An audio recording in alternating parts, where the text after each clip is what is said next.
Hemos visto la trata de personas en su forma básica, qué es la trata de personas y cuándo se puede cometer. Además, nuestra legislación penal agrava, tiene dos circunstancias agravantes o dos escalas de agravantes para este delito. La primera, relacionadas al autor o al sujeto activo o a la persona que comete el delito. ¿Cuándo?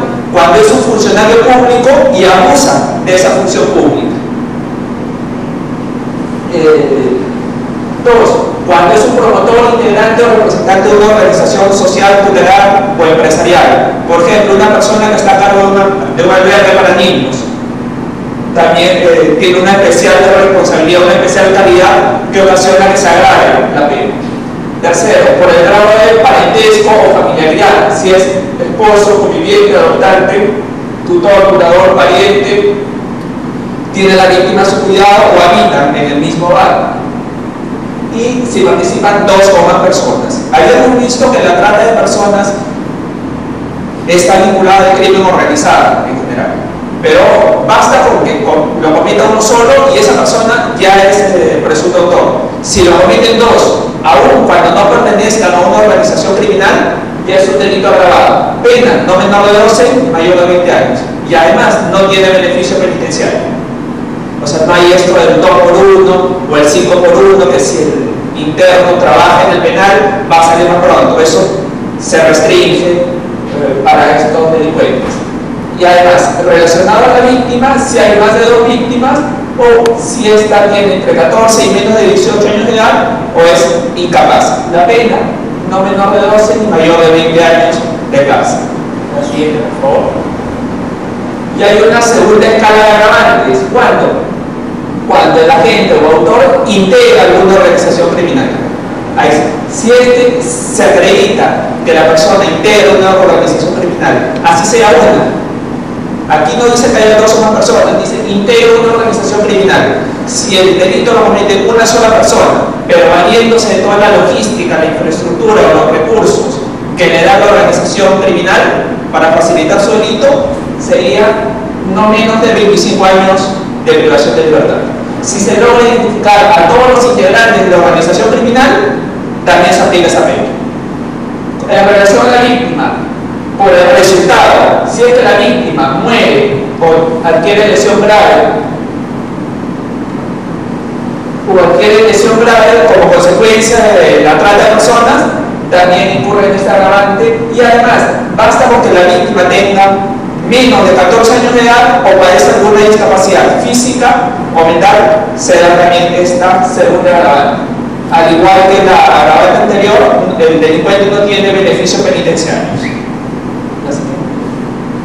Entonces, hemos visto ya el delito de trata de personas a grandes rasgos en nuestra legislación. Ojo, es importante que tengamos la ley, sí, pero más importante es que la ley se aplique.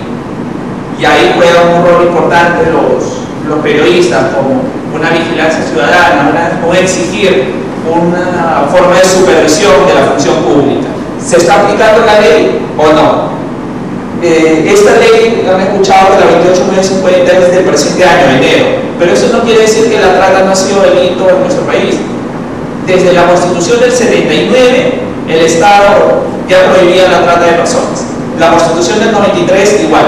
Y es más, nuestra legislación penal desde el año 91 ya regulaba la trata de personas. Obviamente de manera parcial, solo vinculaba a la prostitución. El 2004 amplió a toda forma de explotación sexual y ahora el 2007 a otras formas de explotación. Sin embargo, desde el 2004 recién se ha tomado conciencia de esto y los funcionarios públicos, policías, jueces o fiscales están actuando con una mayor prontitud y una mayor eficacia. ¿Sí? Cuando se trataba de niños, mujeres, para obligarnos a hacer aquello que hicieron, también estarían, digamos, cumpliendo con todos los requisitos para tipificar el delito como trata, ¿no? Porque cuando se arreglaban de su lugar de origen, se les llevaban a otros lugares, no se les obligaban a hacer aquellos que querían, se encontraban de alguna manera. Se podría analizar con todos esos elementos y desenvolver lo que eso también trató mujeres, niños, ¿De acuerdo? Lo que nos dice Fabiola, lo que nos comenta Fabiola es: ustedes vieron una lámina de los efenitas que habían sido retenidos, estaban cautivos, es decir, se violaba su libertad como derecho humano, cometido por Sendero Luminoso. El delito de trata lo puede cometer cualquier persona. En este caso, Sendero, además de cometer el delito de terrorismo, estaba cometiendo un delito de trata de personas. Se daban todos los elementos. La conducta, ojo, que es cualquiera de las conductas: o captación, o transporte o traslado, o acogida, recepción o retención. Y se daba la finalidad. Es más, ahí los tenía esclavizados, en cautiverio. Y en el caso de los menores de edad no se exigía incluso el medio. En el caso de los mayores de edad, el medio era, por ejemplo, la privación de libertad, o la amenaza, o la violencia. Era un caso típico de trata de personas. Otro caso, en la lógica que usted menciona, hay muchas comunidades que en la selva son llevadas a trabajar en la tala ilegal de madera, comunidades nativas enteras. Eso es lo que nos dice también Bedoya Garma en su libro sobre trabajo forzoso. ¿Sería un caso de trata de personas? Hay comunidades que contra su voluntad son llevadas a prestar servicios de tala ilegal de madera. Otro caso de trata de personas. Sí. Además del delito de trata de personas que busca la explotación, nuestro Código Penal tiene un abanico de delitos de explotación propiamente dicho. Desde el favorecimiento de la prostitución, usuario cliente, rufianismo, turismo sexual, pornografía, proxenetismo, pasando por explotación laboral. La doctora Katia Pauco hablaba de que el delito de trabajo forzoso no es regulado de manera ideal, pero en cierta forma se regula dentro de lo que es coerción laboral el que mediante violencia o amenaza obliga a otro a prestar un trabajo sin la correspondiente retribución, que es una forma de trabajo forzoso. Y además tenemos delitos relacionados al tráfico de órganos y tejidos humanos. Con esto, ¿qué quiero decir? Que todos los que intervienen en el proceso de la trata y además el consumidor son sancionados. Por ejemplo, el que es usuario de una actividad sexual de un adolescente o de un menor de edad, ¿será sancionado? Sí, nuestro Código Penal también regula el delito de usuario cliente. ¿Ustedes recuerdan el caso de Arrunategui?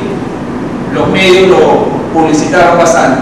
Él pagó una suma de dinero, ¿para qué? Para tener sexo con dos adolescentes. Él puede decir: yo no soy tratante, yo no la capté, no la trasladé, ni la exploté. Sí, señor, pero usted es un usuario. Usted también es sancionado por el delito de usuario cliente.